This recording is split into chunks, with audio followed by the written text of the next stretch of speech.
ദൈവത്തിൻ്റെ അതിപരിശുദ്ധ നാമം വാഴ്ത്തപ്പെടുമാറാകട്ടെ. വീണ്ടും നമുക്ക് കർത്താവിൻ്റെ സന്നിധിയിൽ വന്ന ഒരു വിഷയം കൂടെ ചർച്ച ചെയ്യുവാൻ ദൈവം തന്നിരിക്കുന്നതായ നല്ല അവസരത്തിനായി ഞാൻ ദൈവത്തെ സ്തുതിക്കുന്നു.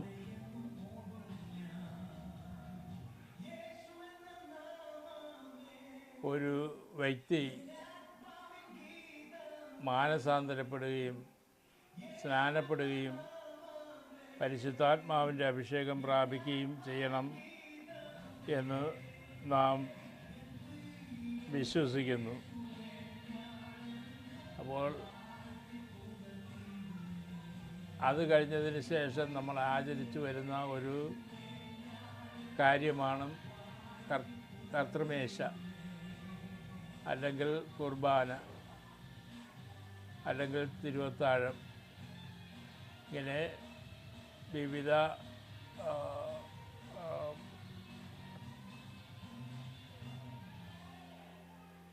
ഭാഷകളിൽ, വിവിധ ശബ്ദങ്ങളിൽ നാം അതിനെ വ്യാഖ്യാനിക്കുന്നു.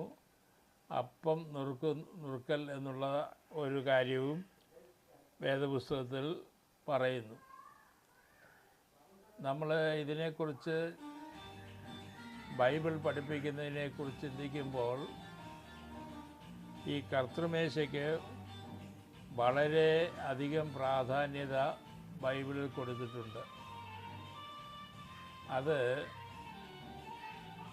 ഇസ്രായേൽ മക്കൾ കനാൻ ദേശത്ത് നിന്ന് കനാൻ ദേശത്തേക്ക് മിസ്രയീമിൽ നിന്ന് യാത്ര ചെയ്യുമ്പോൾ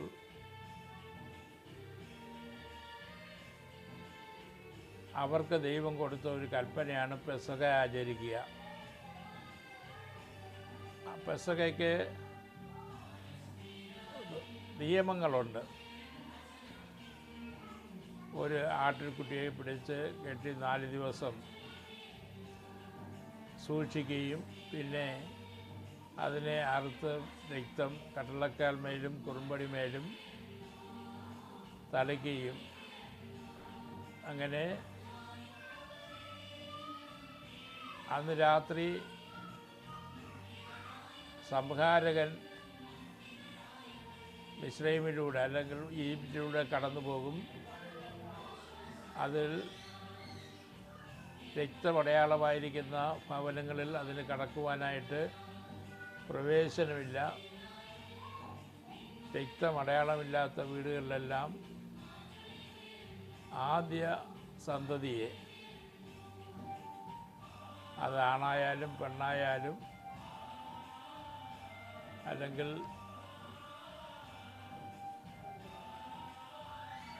ഏത് ലിംഗത്തിൽപ്പെട്ടതിനായാലും അതിനെ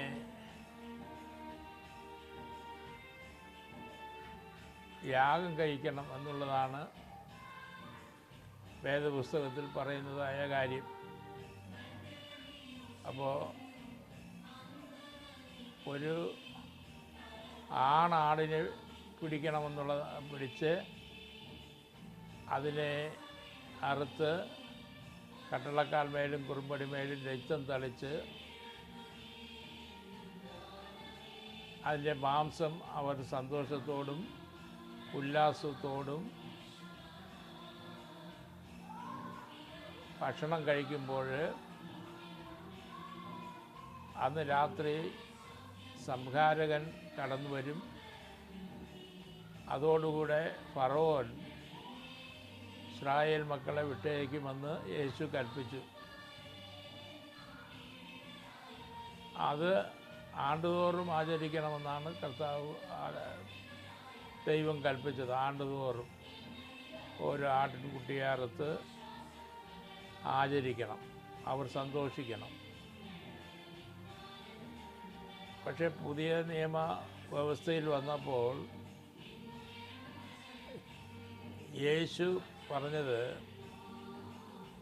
ഇനിയും ആട്ടിൻകുട്ടിയെ ഒന്നും അറുക്കേണ്ട കാര്യമില്ല. ക്രിസ്തു തന്നെ ഒരാട്ടിൻകുട്ടിയായി അറുക്കപ്പെട്ടു കഴിഞ്ഞു. നമ്മുടെ പെസഹ കുഞ്ഞാടും അറുക്കപ്പെട്ടു, ക്രിസ്തു തന്നെ. അപ്പോൾ ക്രിസ്തു നമുക്ക് വേണ്ടി ഒരു യാഗമായി തീർന്നതുകൊണ്ട്, നിത്യയാഗമായി തീർന്നതുകൊണ്ട് ഇനിയും നാം ആട്ടിൻകുട്ടിയെ അറുക്കേണ്ടതായ കാര്യമില്ല. അല്ലെങ്കിൽ പഴയ നിയമത്തിൻ്റെ വ്യവസ്ഥകളിലൊന്നും ചെയ്യേണ്ട കാര്യമില്ല എന്നുള്ളതാണ് നമുക്ക് മനസ്സിലാക്കുവാൻ കഴിയുന്നത്.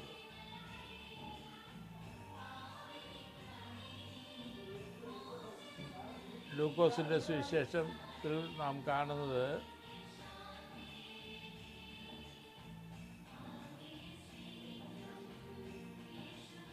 യേശു ആദ്യം പെസഹായും രണ്ടാമത് തിരുവത്താഴവും നടത്തിയതായി കാണുന്നു. ആദ്യം അപ്പമെടുത്ത് ആ പെസഹാ കുഞ്ഞാടിനെ അറുക്കുന്ന ആ പ്രക്രിയ ആചരിച്ചതിന് ശേഷം രണ്ടാമത് അപ്പമെടുത്ത് വാഴ്ത്തി പറഞ്ഞു, ഇതെൻ്റെ ശരീരമാണ്, എൻ്റെ ഓർമ്മയ്ക്കായി നിങ്ങളിത് ചെയ്യുവിൻ. വിശുദ്ധന്മാരായ അവരെ അത് ഭക്ഷിക്കുകയും രണ്ടാമത് വീഞ്ഞെടുത്ത് കൊടുത്തിട്ട് പറഞ്ഞു, ഇതെൻ്റെ രക്തമാണ്. രക്തം എന്ന് പറഞ്ഞാൽ പുതിയ നിയമത്തിൻ്റെ ഉടമ്പടിയാണ്, അതുകൊണ്ട് നിങ്ങളിത് പാനം ചെയ്യുക എന്ന് പറഞ്ഞു. ഇതിനൊരു വിശേഷതയുള്ളത്, ഒന്നാമത്തെ ഉടമ്പടി സീനായ് മലയിൽ വെച്ച് കർത്താവ് അവർക്ക് കൊടുക്കുമ്പോൾ കാളയുടെ രക്തം കൊണ്ടാണ് അതിനെ 10 കൽപ്പന ശുദ്ധീകരിപ്പാനിടയായിത്തീർന്നത്. ഇപ്പോൾ ഞാൻ നിങ്ങൾക്ക് പുതിയ കൽപ്പന തരുന്നു, അത് നിങ്ങൾ തമ്മിൽ സ്നേഹിക്കണമെന്നുള്ളതാണ് പുതിയ കൽപ്പന. അതുകൊണ്ട് നിങ്ങൾ തമ്മിൽ സ്നേഹിക്കണം എന്ന് കർത്താവ് അവരോട് പറയുവാനിടയായിത്തീർന്നു. അപ്പോൾ കർത്തൃമേശയ്ക്ക് ഭയങ്കരമായ ഒരു അർത്ഥമുണ്ട്. അത് അറിഞ്ഞിട്ട് വേണം കർത്തൃമേശയിൽ പങ്കെടുക്കുന്നതിന് വേണ്ടി.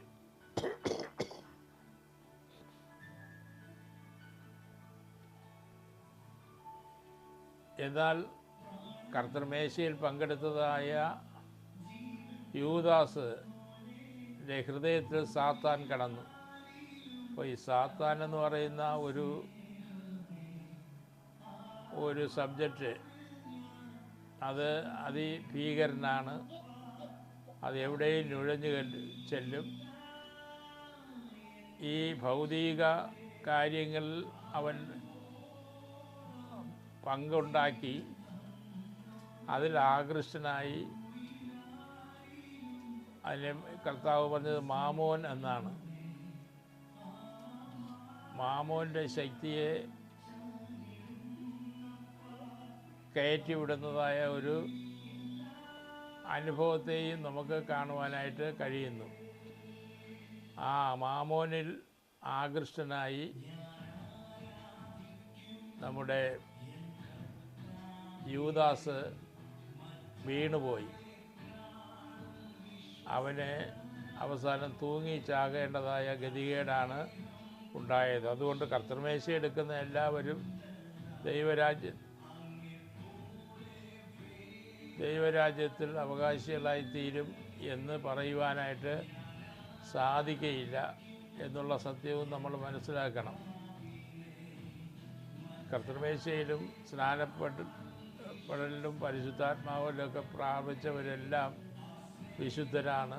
അവരെപ്പോഴും വേണമെങ്കിലും സാത്താൻ അടിമപ്പെടുത്താം. ദുഷ്ടനായ സാത്താൻ ഏതേൻ തോട്ടത്തിൽ കടന്നുവെങ്കിൽ നമ്മുടെയും ഹൃദയങ്ങളിൽ കടക്കുവാൻ അവന് ഒരു പ്രയാസവും ഉണ്ടാകുകയില്ല. അതെപ്പോഴും അടിച്ചു വാരി ശുദ്ധി ചെയ്തിട്ടില്ലെങ്കിൽ അവിടെ ചെന്ന് കയറുവാൻ അവനിടയായിത്തീരും.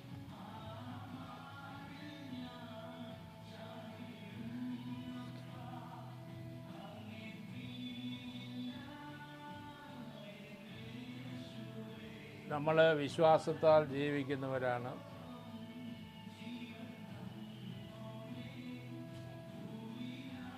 യേശു അത് പറഞ്ഞത് വിശ്വാസമാണ് എല്ലാം എന്ന് കർത്താവ് നമ്മളെ പഠിപ്പിച്ചു. വിശ്വസിച്ചാൽ നീ ദൈവത്തിൻ്റെ മഹത്വം കാണും. വിശ്വസിച്ചാൽ മരിച്ചവനും ഉയർക്കും. നിൻ്റെ വിശ്വാസം പോലെ നിനക്ക് ഭവിക്കട്ടെ എന്ന്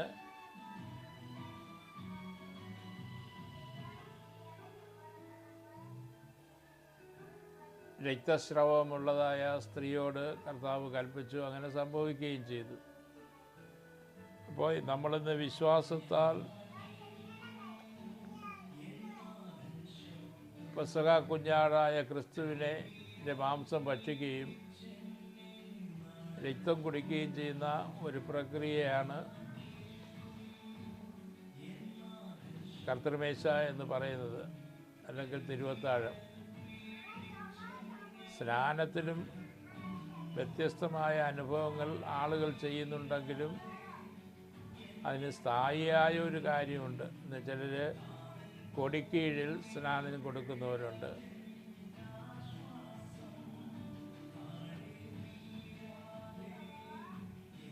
സ്വയം മുങ്ങി സ്നാനം എന്ന് പറഞ്ഞ് എടുക്കുന്നവരുണ്ട്. സ്നാപകൻ സ്നാനപ്പെടുത്താറുണ്ട്. 3 പ്രാവശ്യം മുക്കുന്നവരും 2 പ്രാവശ്യവും 1 പ്രാവശ്യവും മുക്കുന്നവരുമുണ്ട്. ഇങ്ങനെ ഇതെല്ലാം വ്യത്യസ്തമായ നിലകളിലാണ് ഇന്ന് ഓരോ പഠിപ്പിക്കലുകൾ കരയേറുന്നത്. അതുപോലെ തന്നെ ഇന്ന് കർത്തൃമേശയും സ്വന്തമായി അപ്പം ഉണ്ടാക്കി കഴിക്കുന്നതാണെന്ന് ശരിയെന്ന് പറയുന്നവരുണ്ട്. രാത്രി മാത്രമേ ഈ കർത്തൃമേശയിൽ പങ്കെടുക്കാവൂ എന്ന് പറയുന്നവരുണ്ട്. എന്നാൽ യേശു പറഞ്ഞത്, അപ്പോസ്തലൻ പറഞ്ഞത്, നിങ്ങൾ കൂടി വരുമ്പോഴൊക്കെയും ഇത് ചെയ്യാമെന്നാണ്. 2-3 പേര് കർത്താവിൻ്റെ സന്നിധിയിൽ കൂടി വരുമ്പോൾ അവിടെ കർത്താവ് ഉള്ളതുകൊണ്ട് അപ്പം നുറുക്കുകയും, അതിനെ അപ്പം നുറുക്കലെന്നാണ് പറയുന്നത്, വീഞ്ഞ് പകുത്തെടുക്കുകയും ചെയ്യുന്ന ഒരു രീതി അതുണ്ട്. പിന്നെ വീഞ്ഞ് എന്ന് പറയുന്നത് മുന്തിരിച്ചാറ് തന്നെ പിഴിഞ്ഞെടുത്ത് അതിനെ പരുവപ്പെടുത്തി വീഞ്ഞാക്കുന്നവരുണ്ട്, വീഞ്ഞ് വാങ്ങുന്നവരുണ്ട്. ഇങ്ങനെ വിവിധ നിലകളിൽ വീഞ്ഞ് ഉണ്ടാക്കാറുണ്ട്. എന്നാൽ എന്ത് ചെയ്താലും ഒരു കാര്യം ഞാൻ മനസ്സിലാക്കുന്നത്, കർത്താവ് നമുക്ക് വേണ്ടി മരിച്ചു, അടക്കപ്പെട്ടു, ഉയർത്തെഴുന്നേറ്റു, വീണ്ടും വരും എന്നുള്ളതായ വിശ്വാസമുള്ളവർക്ക് മാത്രമേ ഈ കർത്തൃമേശയുടെ ആവശ്യം ഉള്ളൂ. അവർ അതിൻ്റെ വിശുദ്ധിയോടും വേർപാടോടും കൂടെ കൂടി വരുമ്പോഴൊക്കെയും ചെയ്യുന്നവരുണ്ട്. ഇന്ന് ആഴ്ചയിലൊരു ദിവസം കർത്തൃമേശയിൽ പങ്കെടുക്കുന്നവരും മാസത്തിലൊരു ദിവസം കർത്തൃമേശ കൂടുന്നവരും കൂടി വരുമ്പോഴൊക്കെ കർത്തൃമേശ പങ്കെടുക്കുന്നവരും ഉണ്ട്. അപ്പോൾ എന്തായാലും വിശ്വാസമാണ് ഇതിനെല്ലാത്തിനും കാരണമായിരിക്കുന്നത്. ഇനി കാല് കഴുകി കർത്തൃമേശ എടുക്കുന്ന ഒരു രീതി കഴിഞ്ഞ നൂറ്റാണ്ട് വരെ ഉണ്ടായിരുന്നു. ഇപ്പോൾ അതെല്ലാവരും മാറ്റി. കാരണം ഇപ്പോൾ ധാരാളം പേര് 10, 200, 300, 400, 500, 1000, 2000 പേര് പങ്കെടുക്കുന്ന സ്ഥലത്ത് കാലുകൾ കഴുകുന്നത് അപ്രാപ്യമായതുകൊണ്ടും ആ ഉപദേശം ഒരു ഉപദേശമല്ല എന്നുള്ളത് മനസ്സിലാക്കിയതുകൊണ്ടും ഈ കാല് കഴുകുന്ന പരിപാടി ഇപ്പോൾ ഏകദേശം അത് കുറഞ്ഞു വരുന്നതായിട്ട് തന്നെ കാണാൻ കഴിയുന്നു. കാല് യഥാർത്ഥത്തിൽ കഴുകിയത് പെസഹയ്ക്കാണ്. ശിഷ്യന്മാർ യേശു പറഞ്ഞത്, നിങ്ങൾ പട്ടണത്തിൽ ചെല്ലുമ്പോൾ ഒരു ആട്ടുകുട്ടിയെ കാണും, അതിനെ ഒരുക്കി നമുക്ക് പെസഹ ആചരിക്കാം എന്ന് കർത്താവ് പറഞ്ഞു. അങ്ങനെ അവർ പെസഹയ്ക്കാണ് കൂടി വന്നത്. ആ പെസഹയിൽ വച്ചാണ് കർത്തൃമേശ എന്ന് പറയുന്ന, കൂദാശ എന്ന് പറയുന്ന ആ ശുശ്രൂഷ രൂപപ്പെടുവാൻ ഇടയായിത്തീർന്നത്. പെസഹയ്ക്ക് കാൽ കഴുകിയിരുന്നു. യഹൂദന്മാരുടെ ഒരു ന്യായമാണ്, ന്യായപ്രമാണമാണ് വീടിൽ കടന്നു വരുന്നവരുടെ കാലുകൾ കഴുകുക എന്നുള്ളത്. കാല് കഴുകിയതിന് ശേഷമേ അവർ ഭക്ഷണം കഴിക്കാറുള്ളൂ, അവർ വീട്ടിൽ കയറാറുള്ളൂ. ഇപ്പോൾ കർത്താവിൻ്റെ ശിഷ്യന്മാർ കതിർ പറിച്ച് തിന്നപ്പോഴും ന്യായശാസ്ത്രിമാരും പരീശന്മാരും പറഞ്ഞത്, കൈ കഴുകാത്ത കൈകൊണ്ട് അവർ നെൽക്കതിർ തിന്നു എന്നുള്ളത് ഒരു കുറ്റമായിട്ട് ആരോപിച്ചു. അത് ശബത്തിലാണ് ചെയ്തതെന്ന് മറ്റൊരു ആരോപണമുണ്ടായി. ഇപ്പോൾ യേശു പറഞ്ഞത്,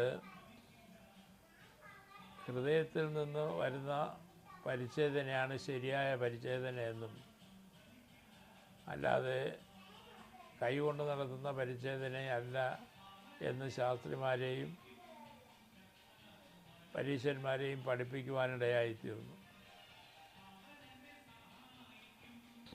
അങ്ങനെ ഹൃദയശുദ്ധിയുള്ളവൻ ഭാഗ്യവാൻ, അവൻ ദൈവത്തിൻ്റെ പുത്രനെന്ന് വിളിക്കപ്പെടും. ഹൃദയശുദ്ധിയാണ് ഏറ്റവും പ്രധാനം. ഹൃദയത്തിൽ നിന്ന് സ്നേഹവും സന്തോഷവും സമാധാനവും ദീർഘക്ഷമയും പരോപകാരവും വിശ്വസ്തയും സൗമ്യതയും പുറപ്പെടുമ്പോൾ തന്നെ ദുർചിന്ത, വ്യഭിചാരം, പരസംഗം, ദൂഷണം, അത്യാഗ്രഹം, വിടക്ക് കണ്ണ്, ദുഷ്ടത, മൂഢത ഇതൊക്കെയും പുറത്തു വരികയും ചെയ്യുന്നു. അപ്പോൾ ഈ ദുഷ്ടത നിറഞ്ഞ ഹൃദയത്തെ മാറ്റി ഒരു പുതിയ ഹൃദയം തരണമേ എന്ന് പ്രാർത്ഥിച്ച് ഈ ശുശ്രൂഷയിൽ പങ്കെടുക്കാവുന്നതാണെന്നാണ് യേശു അതിൽ പറയുവാനിടയായിത്തീരുന്നത്.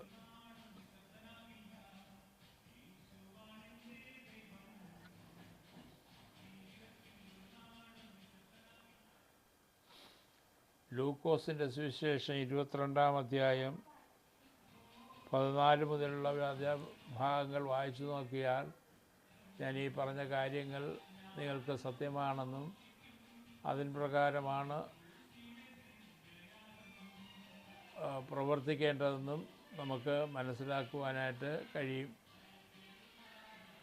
അതുകൊണ്ട് പ്രിയ ദൈവമക്കളെ, നമ്മളൊന്ന് മാനസാന്തരപ്പെടുക, അത് കഴിഞ്ഞാൽ സ്നാനപ്പെടുക, അതിനുശേഷം കർത്തൃമേശയിൽ പങ്കെടുക്കുക. ഇതെല്ലാം കർത്താവ് നമുക്ക് തന്നതായ ഉപദേശങ്ങളാണ്. ഈ ഉപദേശങ്ങൾ അനുസരിച്ച് ജീവിക്കുവാൻ നമുക്ക് ഓരോരുത്തർക്കും കൃപ തരുമാറാകട്ടെ. വാസ്തവത്തിൽ ആളുകൾ മറ്റുള്ളവർ ആക്ഷേപിച്ചാലും നിന്ദിച്ചാലും പരിഹസിച്ചാലും ഒരു കാര്യം സത്യമാണ്, ഒരു സ്വർഗമുണ്ട്, ഒരു നരകമുണ്ട്. അത് നാം ഓരോരുത്തരും സ്വർഗരാജ്യത്തിൽ അവകാശികളായിത്തീരണം എന്നുള്ള ആഹ്വാനമാണ് ഈ വചനങ്ങളിലൂടെ നിങ്ങളെ ഓർപ്പിക്കുന്നത്. ഇന്ന് കർത്താവിൻ്റെ വരവിൻ്റെ ലക്ഷണങ്ങളെല്ലാം നടന്നുകൊണ്ടിരിക്കുന്നു. രാജ്യത്തോടും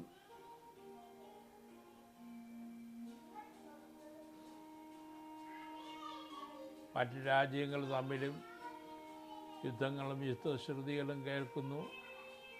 ഒരിടത്തും ഒരു സമാധാനമില്ല.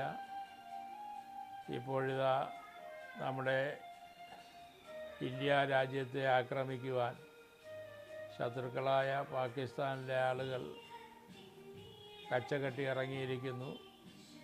എന്താണ് സംഭവിക്കാൻ പോകുന്നതെന്ന് അറിഞ്ഞുകൂടാ. ഒരു മഹായുദ്ധം ഉണ്ടാകുമോ എന്നറിഞ്ഞുകൂടാ.